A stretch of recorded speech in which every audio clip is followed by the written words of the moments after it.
Más allá de la escena nacional estadounidense, ha sido una semana, como sabemos, marcada por el asesinato de Charlie Kirk, del activista republicano.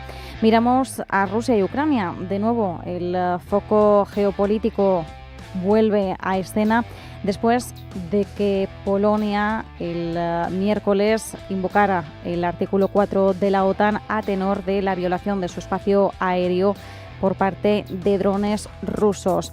Hoy la OTAN responde con una misión llamada Centinela del Este para blindar a Polonia y parece que Europa cuenta de nuevo con el respaldo de Estados Unidos, esta vez bajo la administración Trump. Un Donald Trump que, por cierto, en las últimas horas ha reconocido que su paciencia con Putin se está agotando rápidamente.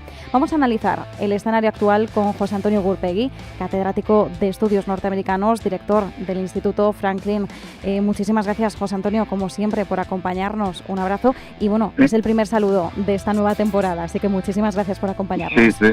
Ya hemos vuelto a clase, estamos ya en la vuelta a clase. Encantado, como siempre, de estar en tu programa. Desde luego, bueno, desde la Universidad de Alcalá de Henares, efectivamente, ya todos volvéis de nuevo, sobre todo se nota mucho el arranque del curso respecto a la tranquilidad, ¿no?, del verano, pero volvemos y además volvemos con muchos frentes, como decimos. José Antonio, ¿qué lectura debemos hacer ahora de la postura estadounidense respecto a la guerra entre Rusia y Ucrania? ¿Realmente podemos hablar de un giro por parte de la Casa Blanca, esta vez con un apoyo integral hacia los aliados europeos? Bueno, asegurar algo con alguien como Donald Trump en el poder es muy difícil, ¿no? Desde luego. Y se corren unos riesgos importantes, ¿no?, de errar en las apreciaciones o en los análisis. Yo creo que sigue con el mismo tono que ha tenido siempre respecto a Rusia, ¿no? Por una parte, de alguna forma entender sus acciones, por otra recriminarle. Es como, no voy a decir que sea la política del palo y la zanahoria, porque palo de momento no hemos tenido ninguno, o no hemos asistido a ninguno, pero lo cierto es que Putin le tiene muy bien tomada la medida a Donald Trump y bueno, en otro programa de esta misma casa, cuando estoy hablando sobre el tema de la reunión de Alaska, y ya comenté que yo no tenía muchas esperanzas en que pudiera salir de ahí. Putin alarga la goma, alarga el chicle, que se puede decir, y entonces vamos a ver hasta dónde puede llegar, ¿no? Desde luego que quiere encontrarse en una situación negociadora de fuerza, y eso es algo que Donald Trump no acaba de entender y no acaba de ver, ¿no? Claro, mientras tanto vemos que Estados Unidos insta al G7 a pasar más a la acción. En este caso vuelve a escena el crudo ruso. El mensaje principal es parar la maquinaria de guerra del Kremlin a través de sus ingresos energéticos. Entonces Estados Unidos ahora está instando al G7 a imponer sanciones al petróleo ruso, en concreto además aranceles del 100% a India y China, que son los principales compradores asiáticos de ese crudo ruso sancionado. Son medidas que pueden tener un mayor calado dentro de las medidas ya existentes, porque recordemos que la Unión Europea está trabajando en el 19º paquete de sanciones. ¿Qué diferencia habría con este paquete? Eso justamente te iba a decir, ¿no? Que Europa ya ha lanzado 19 acciones de este tipo contra Rusia y no han tenido buen resultado ninguna de ellas. Esta solicitud al G7 ahora de la administración Trump me parece una de las mayores zafiedades que ha cometido durante su presidencia, y no han sido pocas, ¿no? Una zafiedad en un sentido doble. Por una parte, yo pienso que Trump no se enteró de la fotografía que le lanzó Modi cuando, puntito de la mano, literalmente, de Putin, se acercaron a saludar a Xi Jinping en la reunión del grupo de Shanghái, una fotografía muy meditada, estoy seguro, por Modi, y lanzada fundamentalmente para Donald Trump, en el sentido de transmitir la idea de mira qué miedo me das, ¿no? Saciedad porque India, que ha sido un enemigo tradicional de China, ¿no? Como lo fue en su momento también Rusia. Hace 4 días la India y China andaban pegándose tiros en la frontera del Himalaya, ¿no? Sin embargo, pues esas medidas lo que hacen es, hombre, no voy a decir que sea echar a China en manos de, perdón, a India en los brazos de China, ni mucho menos, ¿no? Porque ahí está la historia y eso no se resuelve ni se solventa en 4 días, ni mucho menos, ¿no? India tiene además su propia agenda en la que va a competir muy seriamente en todos los aspectos, pero fundamentalmente en el aspecto económico con China. Pero desde luego que sí propicia una aproximación a India. Y por otra parte, otra saciedad tiene que ver también con el hecho de que, claro, por una parte, Trump ha estado dándoles palos con los aranceles a sus socios del G7, los ha maltratado, y ahora dicen, bueno, aunque os he maltratado yo, sed amigos míos para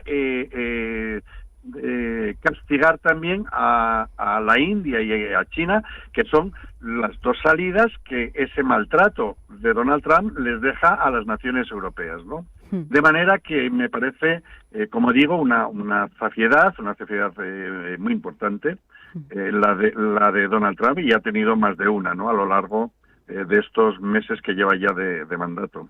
Y no creo que tenga, en respondiendo de forma ya más precisa a tu pregunta, no creo que tenga un recorrido muy largo, ni muchísimo menos, ni creo que las naciones europeas, estoy convencido. Lo que pasa es que, claro, que en estos momentos de tribulaciones que vivimos, cualquier análisis o cualquier apreciación, pues se corre el riesgo de equivocarse, ¿no? Pero dudo mucho que las naciones del G7 se dobleguen y acepten esa propuesta de imposiciones arancelarias a China y a la India. Lo dudo mucho. Bueno, y por restarle también un poco de peso a la responsabilidad de estos análisis, al final aquí siempre trasladamos lo mismo. Estamos intentando analizar la actualidad, además, casi que a golpe de última hora. Evidentemente está el margen de error porque no tenemos la bola de cristal. Lo que hacemos es intentar aproximarnos a la realidad tal y como la conocemos, con la información que tenemos, intentar, bueno, realizar distintas lecturas, y aquí también nos enriquecemos de cada perspectiva. Sí, pero y en este caso tenemos el factor Trump, ¿no? Exacto. Que, bueno, que eso es una derivada muy tremendamente peligrosa para cualquier predicción o análisis, no ya predicción con bola de cristal, como dices, sino predicción analizando de forma todo lo objetiva que se puede, pues las palabras y las acciones de unos y otros. Sí, porque son muchos vaivenes en medio de esa imprevisibilidad que caracteriza al presidente estadounidense. Mientras tanto, claro, todo esto ocurre en un momento en el que el Kremlin ya ha confirmado que hay una pausa oficial en las conversaciones con Ucrania. Hemos tenido 3 encuentros, 3 rondas de conversaciones entre delegaciones de Rusia y Ucrania. La última fue el 23 de julio. El punto de encuentro ha sido siempre en Estambul. Sí que hemos visto, bueno, acuerdos respecto a intercambio de rehenes militares, civiles, pero este estancamiento... Sí, también muertos sí, en el conflicto, exacto, sí, también pero fallecidos. no han ido mucho más allí. Pero claro, más allá de esto, una de las preguntas que nos hacemos es, bueno, ¿y cuál es el motivo real de este estancamiento? ¿Es por ambas partes? ¿Es porque una de las partes, bueno, al inicio, José Antonio, nos decías, bueno, Putin parece que está queriendo alargar el chicle? Podría ser una de las lecturas. Se esperaba un encuentro bilateral, un encuentro cara a cara. Putin-Zelensky, a mediados de agosto, Trump había dicho que había hablado con Putin y se daban como un margen de 2 semanas para hacer los preparativos, pero para que tuviera lugar ese encuentro. Bien, han pasado más de 3 semanas y efectivamente parece que Trump, por eso decía lo de que se le estaba colmando la paciencia. Pero, ¿por qué se ha roto este canal después de 3 rondas de conversaciones que incluso apuntaban a la posibilidad de que se produjera un cuarto encuentro? Sí, bueno, lo primero, el encuentro Putin-Zelensky yo lo veo muy lejano. Tal vez se produzca algún día, digo tal vez se produzca algún día, pero yo lo veo tremendamente lejano, si no imposible. Y en caso de que se produzca, desde luego que será ya cuando el conflicto vaya a entrar en un impasse, yo no sé si de alto el fuego o de qué tipo, pero sí que no van a tener un encuentro con sonido de bombas de fondo, ¿no? Eso lo tengo bastante claro. Y después yo creo que en este caso, así como en otros momentos ha sido Ucrania, que en la primera de las reuniones, hablabas que se reúnen en Turquía, en la primera de las reuniones de Turquía, quien rompió en cierta forma el acuerdo al que parecían haber llegado, o de hecho las dos partes decían que estaban muy próximos a un acuerdo, fue Ucrania, si recordamos, tras la visita sorpresa de Boris Yeltsin a Zelensky, ¿no? Cuando parecía fue Ucrania. Y en este caso yo creo que es más Rusia, que se ve en estos momentos en una situación de poder, que ve que por una parte Europa con sus diatribas de si apoyo, de si no apoyo, de que me dejen estar en la mesa, fíjate que Europa ya prácticamente ni pide que esté en la mesa de negociación, porque Rusia siempre se ha opuesto.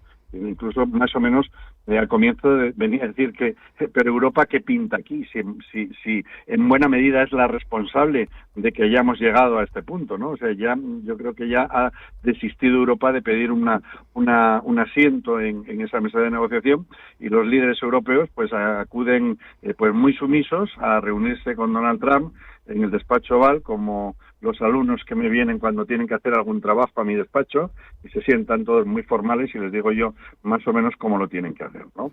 En ese sentido. Yo creo que ahora Rusia se ve en una situación de poder, se ve que va avanzando, no con la velocidad que quisieran, y entonces pues negociarán cuando Rusia haya tenido o haya incorporado el mayor territorio posible. Yo creo que Ucrania puede ir dando por perdido el Donbass, eso seguro, y después todos los territorios que Rusia ocupa también al sur, pues veremos si son objeto de negociación o no. Claro, y además insistimos en una semana en la que hemos tenido muchísimas noticias de golpe. Bueno, recordemos que comenzábamos la semana con el ataque israelí a Doha, la capital de Qatar, con el objetivo de los líderes de Hamas, pero claro, rápidamente teníamos que cambiar el foco porque veíamos pues una violación del espacio aéreo polaco de drones rusos, algo que Polonia mantiene que no se trata de un error. La OTAN mantiene también esa misma narrativa, pero Donald Trump ha dejado caer que podría ser algo accidental, ¿no? Aún así, no sé si esto tenemos que llevarlo más allá de una desavenencia descriptiva, pero sí quería consultar, José Antonio, si dentro de la actuación después de que Polonia invocara el artículo 4 de la OTAN, hoy que además se anuncia esta misión Centinela del Este, ¿está actuando la OTAN tal y como sería de esperar o hay algo más? ¿Debería mostrar más músculo, debería ser más tajante? Y sobre todo, ¿cómo está interpretando o cómo está leyendo todo esto Rusia? Mira, yo creo que el relato de la OTAN, de todo lo que está significando el conflicto de Ucrania, e incluso me remontaría hasta la invasión de Crimea, está siendo un relato muy manipulativo, que no se ajusta verdaderamente a la verdad y sobre todo muy dirigido a su opinión pública, y con el que desde luego particularmente yo no estoy en absoluto de acuerdo, ¿no? La guerra de Ucrania ha sido un cúmulo de imprecisiones y de errores por todas las partes, empezando por Putin, que le llama operación especial porque creía que esto iba a ser un paseo triunfal en el que o bien Zelensky se marcharía de Kiev, o bien ellos al tomar Kiev apresarían a Zelensky e impondrían un gobierno prorruso en vez de un gobierno pro-occidental. Zelensky también creo que tuvo un error. Zelensky y la Unión Europea, ¿no? También tuvieron unos errores de precisión muy fuertes, en el sentido, muy importantes, graves, desde luego, en el sentido de que creían que podrían detener a Putin y que podían derramarle. Yo no sé si es o no cierto la información que salió en el diario Pravda en su momento, cuando hacía referencia a esa reunión entre Rusia y Ucrania, la primera que tiene lugar en Turquía, cuando vuelven, que habían alcanzado ese viaje relámpago que hace Boris Yeltsin, y que según el diario Pravda pues le dice a Zelensky resiste porque a Putin se le vence y no se negocia con él, y también le dice en caso de que tú estés dispuesto a llegar a un acuerdo con él, la OTAN no lo está, no sé hasta qué punto será o no será cierto esa información que después se encuentra ya, ha sido muy repetida, pero esa información aparece originalmente en el diario Pravda. Como digo, otro error de cálculo también el de Biden, y posteriormente, como estamos viendo en Donald Trump, que decía, bueno, esta guerra la clavo yo en un día. Yo me imagino que Donald Trump se refería al hecho de conceder a Rusia lo que pedía en origen, ¿no? Que no era, desde mi punto de vista, tan descabellado. Por eso hablo de ese relato de la OTAN con el que no estoy en absoluto de acuerdo, ¿no? Entonces, bueno, pues que ahora la OTAN, claro, hablamos, un punto, y perdóname si estoy, No. si voy de un punto a otro.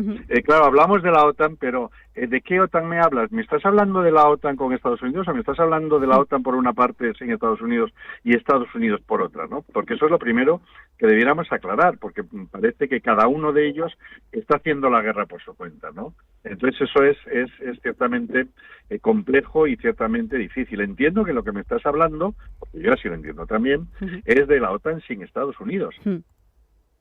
Y en ese sentido, pues se encuentra en una disyuntiva muy seria. Rusia, estoy convencido que Putin no va a permitir que la OTAN despliegue tropas en suelo ucraniano. Porque ese fue, en cierta forma, el origen del conflicto.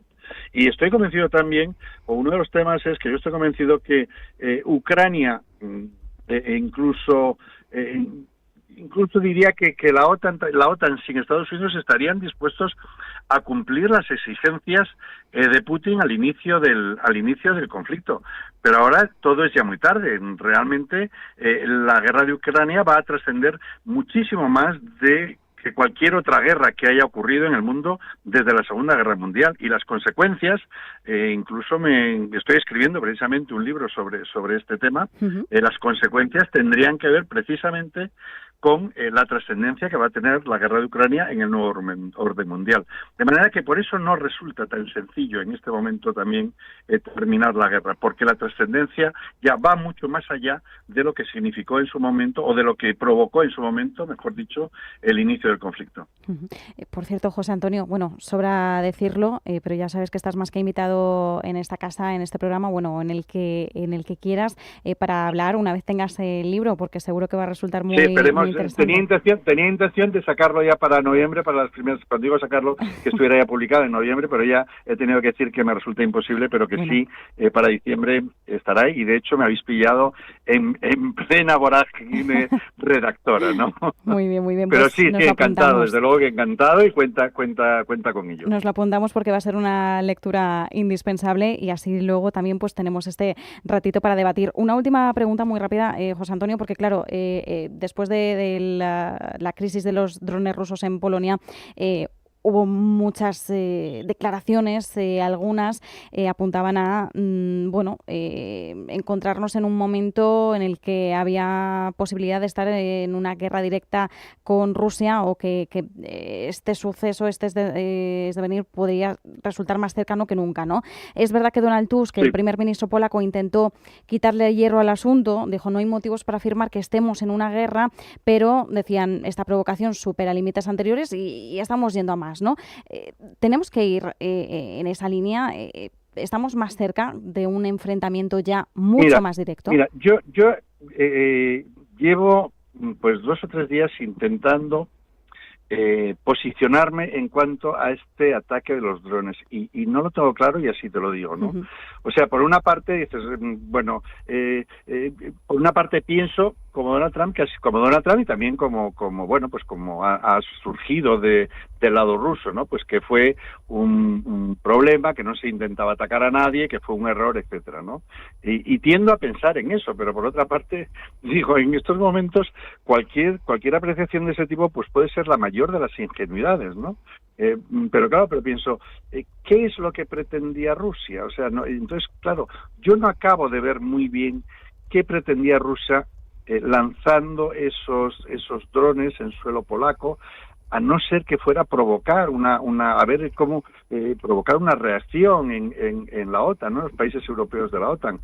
Pero tampoco acabo de verlo muy bien. Entonces, si te digo la verdad, permíteme que no me decante ni por una opción ni por otra, porque mi análisis me dice que efectivamente ha sido un error, pero por otra parte, dada la situación actual o dado el estado de la cuestión, pues podría ser un razonamiento tremendamente naif y tremendamente ingenuo. Entonces, prefiero no decantarme en este sentido, fundamentalmente porque todavía no tengo una idea clara del propósito verdadero o qué es lo que está ocurriendo, ¿no? Bueno, y lo entendemos porque es muy razonable la explicación que nos aportas, José Antonio, así que lo dejamos en esto y bueno, pues a la espera de más información, y si la tuviéramos y hay un cambio de opinión o mayor certidumbre, pues en ese caso hablaremos en la próxima y actualizamos también las percepciones. José Antonio Gurpegui, catedrático de Estudios Norteamericanos, director del Instituto Franklin en la Universidad Alcalá de Henares, muchísimas gracias como siempre y feliz fin de semana. Encantado, y esperemos que la próxima vez funcione el vídeo.